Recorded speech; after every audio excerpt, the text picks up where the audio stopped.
पाठशाला स्टडी में आपका बहुत बहुत स्वागत है। इस वीडियो में हम लोग क्लास 10th प्रश्नावली 7.2 का प्रश्न संख्या 1 को सॉल्व करेंगे। प्रश्न संख्या 1 में आपको दिया गया है कि उस बिंदु के निर्देशांक ज्ञात कीजिए जो बिंदुओं -1,7 और 4,-3 को मिलाने वाले रेखाखंड को 2:3 के अनुपात में विभाजित करती है। तो सबसे पहले आप क्या कीजिए, प्रश्न को अच्छा से पढ़िए और इसको समझिए। उसके बाद हम इस प्रश्न को बहुत ही अच्छे तरीक़ा से सॉल्व करेंगे। तो देखिए यहाँ पर दो बिंदु दिया गया है, दो निर्देशांक दिया गया है, जिसमें से पहला निर्देशांक आपका है -1,7 और दूसरा निर्देशांक आपका है 4,-3। तो दोनों निर्देशांक को हम लोग मिलाएंगे, तो मिलाने से एक रेखाखंड बनेगा। क्या बनेगा? रेखाखंड बनेगा। और उस रेखाखंड पर एक बिंदु है, उस रेखाखंड पर एक बिंदु है जो उस रेखाखंड को 2:3 में विभाजित करती है। विभाजित करना मतलब होता है बांट देना।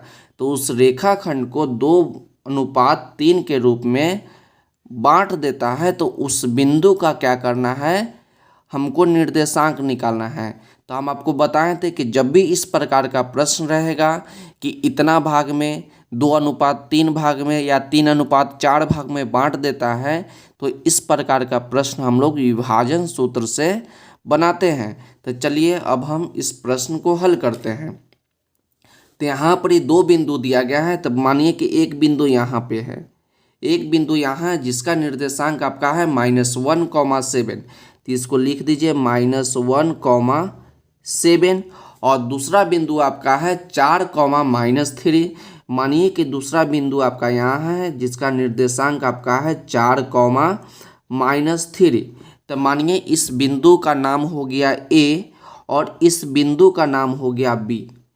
अब हम लोग क्या किए, बिंदु A से B को मिला दिए।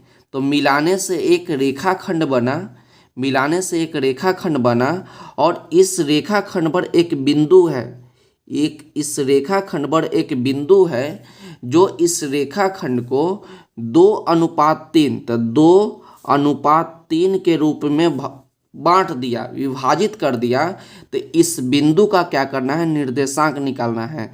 तो मान लिए कि इस बिंदु का नाम P है और निर्देशांक हम लोग जानते हैं कि पहला आपका x होगा और दूसरा आपका y होगा। तो इस P बिंदु का निर्देशांक निकालना है। तो देखिए यहाँ पर ये बिंदु A है, तो पहला वाला आपका x1 हो जाएगा और दूसरा वाला आपका y1 हो जाएगा। ध्यान से समझिएगा, पहला वाला आपका x1 हो जाएगा, दूसरा वाला आपका y1 हो जाएगा। और यहाँ आपका हो जाएगा पहला वाला आपका x2 हो जाएगा और दूसरा वाला आपका y2 हो जाएगा। अब देखिए इसको दो भाग में बांटा 2:3 के रूप में।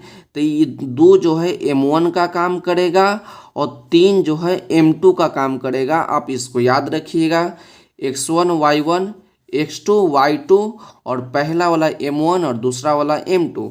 तो इतना बात को हम लोग लिख लेते हैं। तो यहाँ लिखेंगे क्या कि माना कि P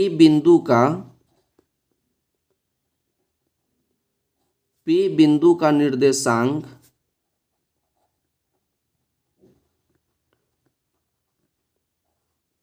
P बिंदु का निर्देशांक कितना माने हैं, xy है, x, y है। उसके बाद जो AB को 2:3 के अनुपात में विभाजित करता है, विभाजित करता है। तो इतना तो आपको समझ में आ गया होगा। जो यहाँ पर ही हम लोग फिगर से देखे हैं उसी बात को हम लोग यहाँ लिख लिए कि माना कि P एक बिंदु है जिसका निर्देशांक आपका x, y है और जो ए बी को 2:3 के अनुपात में विभाजित करती है। तो इसको हम लोग बनाएंगे विभाजन सूत्र से। तो यहाँ लिखेंगे विभाजन सूत्र। तो विभाजन सूत्र आपको याद होगा। तो चलिए एक बार में आप इसको देखिए और आपको उसी समय याद भी हो जाएगा। विभाजन सूत्र क्या होता है कि सबसे पहले लिखिएगा m1x2 अब प्लस होता है m2x1। अब बटा में लिखिएगा m1 plus m2।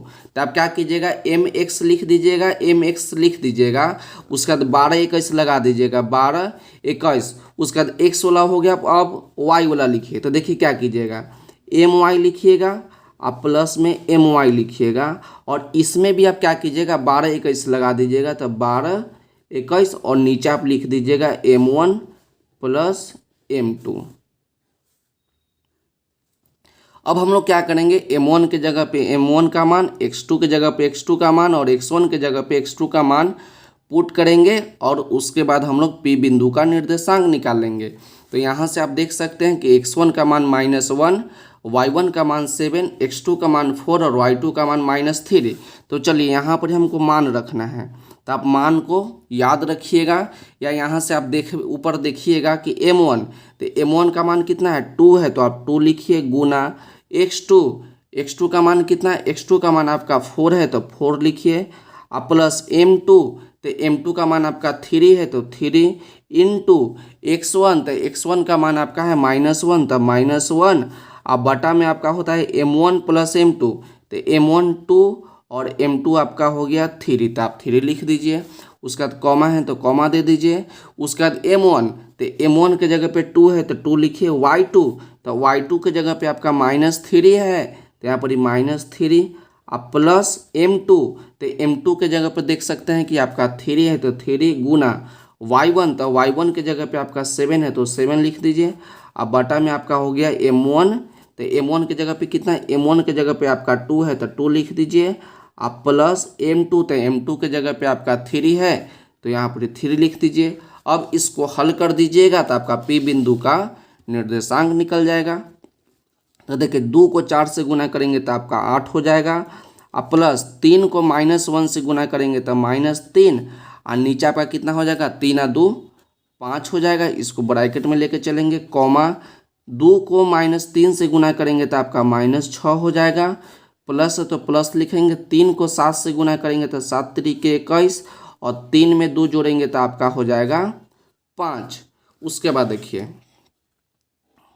8 plus minus -3 हो जाएगा। बटा में आपका 5 बचेगा कॉमा -6 प्लस -21। तो यहाँ लिख देते हैं -6 प्लस में 21। अब बटा में आपका 5 हो जाएगा। अब इसको घटा लेंगे तो 8 में से 3 घटाइएगा तो आपका 5 हो जाएगा और नीचे आपका कितना है नीचे आपका 5 है कॉमा -6 और प्लस में 21। तो -6 प्लस में 21 तो प्लस में 15 और नीचे आपका 5 है। तो 5 से 5 आपका एक बार में कट जाएगा और 5 से 15 आपका 3 बार में कट जाएगा। तो यहाँ पर कितना आ गया आपका आ गया 1,3। तो यही ना आपका निर्देशांक है। तो x का कितना मान आ गया x का मान आपका हो गया 1 और y का मान आ गया आपका 3। आप हमेशा याद रखिएगा जो निर्देशांक होता है तो निर्देशांक में होता है पहले वाला x और दूसरा वाला y। क्या बोले कि निर्देशांक में पहला वाला x का मान होता है और दूसरा वाला y का मान होता है। तो x का मान आपका आ गया मान 1 और y का मान आपका आ गया 3। तो P बिंदु का निर्देशांक हम लोग क्या माने हैं कि P बिंदु का निर्देशांक आपका x, y है। तो x के जगह पे 1 और y के जगह पे 3। तो हम नीचे लिख देंगे क्या लिखेंगे कि अतः P बिंदु का निर्देशांक P बिंदु का निर्देशांक 1,3 है। तो यहीं पर प्रश्न जो आपका होता है कंप्लीट होता है। तो आप इसको आप ध्यान से एक बार देख लीजिए और इसका स्क्रीनशॉट ले लीजिए ताकि बाद में आप इसको अच्छे तरीक़ा से नोट कर लीजिएगा। अब फार्मूला को ज़रूर याद कीजिएगा। फार्मूला याद करने का तरीका है कि mx प्लस mx बटा m1 प्लस m2, और उसके बाद 12 21 याद रखिएगा, 12 21। उसी प्रकार my प्लस my, इसमें भी 12 21 और नीचे आपका m1 प्लस m2 हो गया। अब नीचे वाला की स्क्रीनशॉट ले लीजिए, आप इसको अच्छे तरीक़ा से नोट कर लीजिएगा। यदि वीडियो अच्छा लगा हो तो वीडियो को लाइक कीजिएगा और चैनल पे नए हैं तो चैनल को सब्सक्राइब जरूर कीजिएगा। तो तब तक पढ़ते रहिए और बढ़ते रहिए, मिलते अगले वीडियो में।